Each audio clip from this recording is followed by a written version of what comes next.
It's time for On Point with Julian Phillips. Welcome to this latest edition of On Point. And I always say, can we talk? Can we really talk here? I want to talk about the definition of insanity. I'm sure many of you have heard this. They say insanity is trying to doing the same thing over and over again and expecting different results. Okay? That's insanity. What we've seen recently in the news right now is something that we've seen over and over again. Unfortunately, this time in Minneapolis, a black man apprehended by the police. You see the video there, a knee on the neck, he dies. The result of that, of course, outrage, protest. These police officers were fired. And of course, there should be some kind of investigation where maybe charges will be brought up. I'm sure they should be, but we'll let justice run its course. But yet and still, it's the same thing. Protest, rocks being thrown, tear gas. This thing will be in the news for a while. It'll go away. Will Smith said something really great recently, talking about racism. He said, it hasn't gotten worse in this country. There's just more video. And we started that off years ago, decades ago, with Rodney King. And here it is again. So here's the deal. What can we, as Black people, as people of color, do different? I've been talking a lot about self-empowerment in the Black community, Black activism.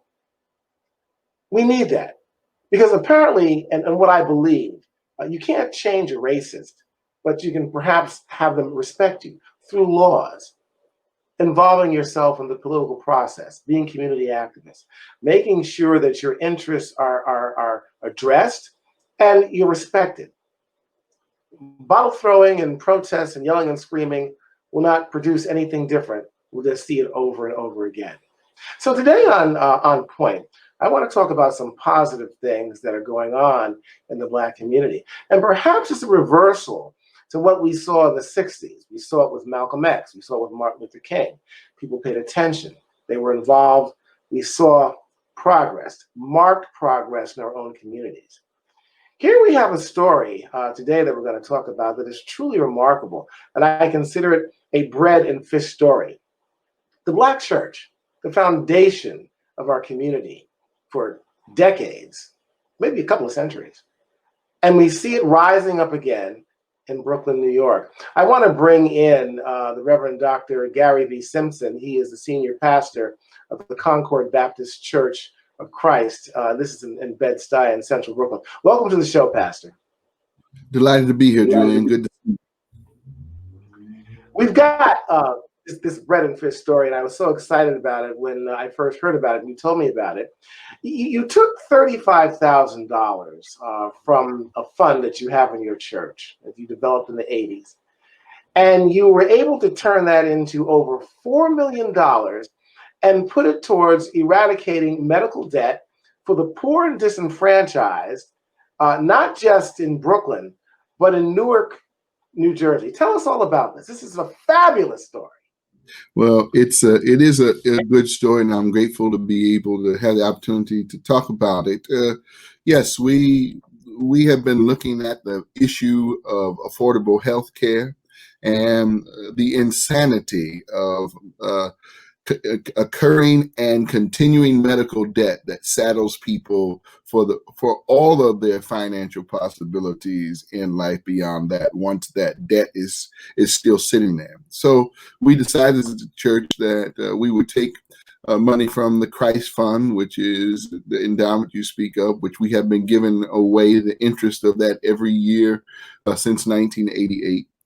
And so this year we decided to make an important statement about affordable health care, about justice, about not debt forgiveness, which is what people like to talk about, debt forgiveness, which sounds as if the debt is the fault of the person who is indebted. In medical debt, no one plans on getting sick, and no one can anticipate the amount of money that it will cost them to get better. And so we decided, instead of talking about forgiveness, let's talk about freedom. Let's talk about breaking the shackles of financial debt for families. And so we did that. It's interesting. You used the fish and loaves story. That was 5,000, according to one writer, 5,000 men, not counting women and children. We didn't quite make it to the Savior's number, but 4,500 isn't bad. Absolutely. Medical debt has been a big issue. It's covered by the networks the last few months prior to the pandemic. You find people who are in middle class, upper middle class homes, and they get into a situation where they can't even afford to pay off these huge debts. So obviously, when you're dealing with the poor and disenfranchised, it takes on even greater dimensions. Your church, as I've known it and researched and studied it, has been a progressive church for many, many, many years. You came up with this idea. How did you find yourselves partnering with this organization that helps increase its money? That's RIP Medical Debt. How did you come upon this organization? Well, actually, I was talking with a good friend of mine, the United Church of Christ, and my good friend Otis Moss III in Chicago at Trinity United Church had just done something for Cook County in Chicago in November of last year, October of last year. And when he told me that churches had band together, raised $53,000 and eliminated $6 million of debt, I said, hey, we could do that ourselves. We could make a significant dent. And what we decided, Julian, is our first strategy was to eradicate all of the available medical debt in Brooklyn and Kings County. And so when we started talking to RIP Medical Debt, we told them what we wanted to do, and they were all on board. And we resolved all of the medical debt that was in Kings County. And like the fish and loaves, we had some from fragments remaining. And so we decided to put that money close by in familiar neighborhood, in a similar neighborhood and population. And so we put that in Essex County, in where Newark, New Jersey is, that has an inordinate amount of unresolved medical debt. So we were happy not just to do something at home, but to spread that as well. Absolutely. I want to give people an idea of what we're talking about here. The average medical debt for a poor and disenfranchised person in Brooklyn was a little over $1,600. In Newark, New Jersey, it was a little over $700. We're talking about a lot of money that most folk would never be able to pay off. The question that I have with all this is that this is such a remarkable thing that other churches, other groups could get involved in. I mean, you guys were able to put together $35,000, but in talking to you earlier, you don't have to necessarily put up that amount. Explain.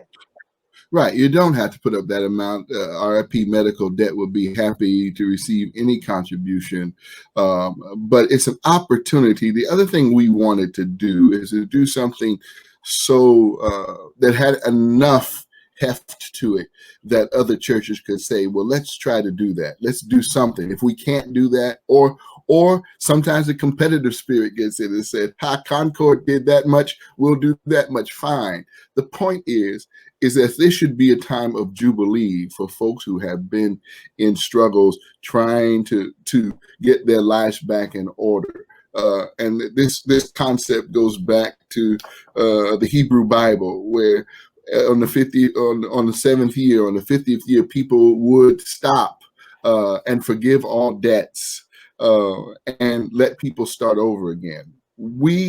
Our country, our world needs a restart, right? And particularly in this matter of finances, where it is a tragedy that a person can work full-time 40 hours a week and barely make it above the poverty line. And without any medical insurance and without any medical coverage. We're trying to say, let's do this as churches. And I really would like for other churches to join us, go ahead of us if they must. But I'd like to see us together raise this, because it is about being neighbors. It is a moment in which and particularly now, where we are now recovering from COVID-19 in some ways, still not truly recovered. This kind of debt that people have delayed during these 2 months, 2.5, 70 days that we have been in is not going away. People are going to have to repay that as well as get themselves started again. So the need for this will be even greater, I think, as we go along. To say the least. This is where the media comes in because, due to HIPAA laws, people cannot reveal, the nature of a person's debt. It's hard to get somebody to come on and necessarily talk about it. Some people may even be too embarrassed to talk about it. But the bottom line is, through your efforts, combining with RIP medical debt, these letters to these recipients have gone out to the community in these yellow envelopes. And inside it has that information that their debt has been retired. Now, some people will take a look at these envelopes and say, hey, what is this? This may be junk mail. So what we're trying to do in the media is get the word out. When you get these yellow envelopes with RIP medical debt on it, on the inside, the logo of Concord Baptist Church of Christ in Brooklyn, New York, do not throw them away, because this is your record that your debt has been retired. Now, even if you throw the letter away, your debt has still been retired, but you have no record of it. And the record is important, Pastor, because people need to know now they can start rebuilding their credit. They don't have this over their heads. They can start doing other things to get their credit in line and get their lives in order. Absolutely. I think this is important. I think saving it, as you say, is an important thing, because sometimes the credit reporting agencies have wrong information, not up-to-date information. So I'm glad about that. And I want to say that we did that not trying to take any credit for anything. We just thought this was the thing to do, and they know that we have done it, and God bless them. We just want to spread a little joy in this very challenging time we're in right now. Well, I'll tell you, it's more than a little joy, it's a lot of joy. Here's the point of all this, and the point of On Point. I'm trying to get people to understand that they have more power than they think that they do. And if we continue to wait around and complain and murmur and wait for somebody else to do something, it's never going to get done. The thing I'm excited about is this is an initiative of from a Black church. Black churches do things. They are doing some things now, of course. I'm not going to not knock the Black church, but we have not been as visible and have been as potent as I believe that Black churches can be. So here you come along with this, and like, wow, you're making a big difference. I tell people about it, they say, what? They did what? With like $35,000? I mean, this is crazy. Right. But this is important. And I think that it really sparks people to understand that, wait, we can do something for ourselves here. And that's exactly what you're doing. And I think it puts the Black church back in a position of prominence and in the forefront that say, hey, look, we can turn to the Black church to make a difference in our modern day society.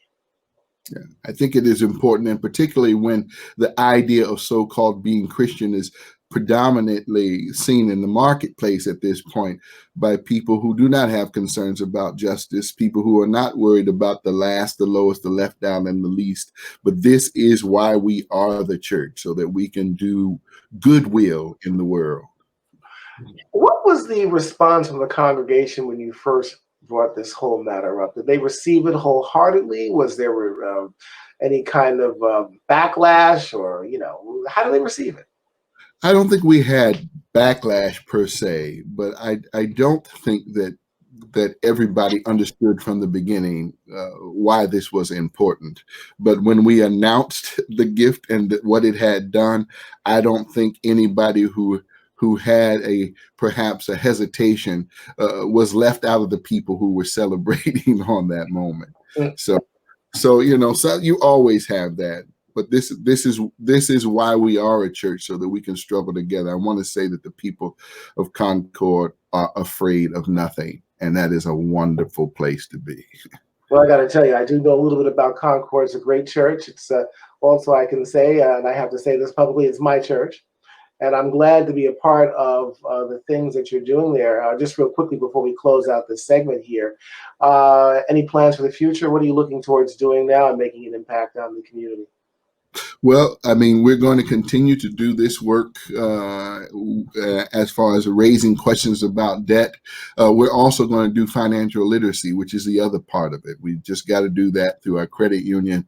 We'll be providing some neighborhood-based financial literacy. In fact, while we are sheltered in place, we have someone teaching young people on Zoom between third and sixth grade.